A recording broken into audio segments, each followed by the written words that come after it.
So say that you are believing for this phone. ఉదాహరణకి ఈ యొక్క ఫోన్ కొరకు మీరు విశ్వసిస్తూ ఉన్నట్లయితే The Bible says it has been already given to you. So you are believing that it has been given to you. కాబట్టి ఈ phone మీకు ఇవ్వబడి ఉందని మీరు విశ్వసిస్తూ ఉన్నప్పుడు And you are receiving in prayer here. ఇప్పుడు ప్రార్థనలో అది మీరు పొందుకుంటూ ఉన్నారు. But after the prayer, ప్రార్థన అనంతరము you go back to the same situation and say, I'm believing or waiting on God to heal me. కాబట్టి మీరు మరలా వెళ్ళి అవునండి మేము నమ్ముతున్నామండి అని చెప్పినట్లుగా You ఉండవద్దు. come for day 2.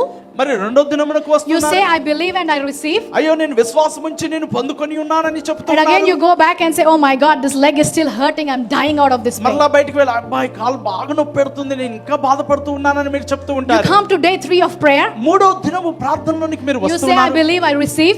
నేను విశ్వసించి పొందుకొని ఉన్నానని మీరు చెప్తారు.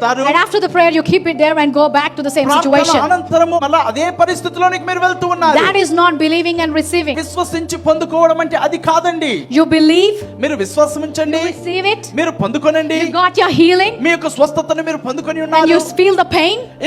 ఇంకను ఆ యొక్క నొప్పి You say, I am healed by his stripes. ఆయన పొందిన దెబ్బల చేత నేను స్వస్థతను I can't పొందుకొని walk. ఉన్నాను. నేను నడవలేకపోయాను. I am healed by his stripes. ఓ అయినను నేను ఆయన పొందిన దెబ్బల The చేత doctor స్వస్థత reports are పొందుకున్నాను. negative. ఓ వైద్యుల యొక్క సమాచారము విరోధముగా I am ఉన్నప్పటికీ healed by his stripes. అయినను నేను ఆయన పొందిన గాయముల చేత స్వస్థత That is how పొందుకున్నాను. believing and receiving works. ఓ ఆ రీతిగా విశ్వాసం ఉంచి జీవించుట పొందుకొనుటై ఉన్నది. ఆమేన్.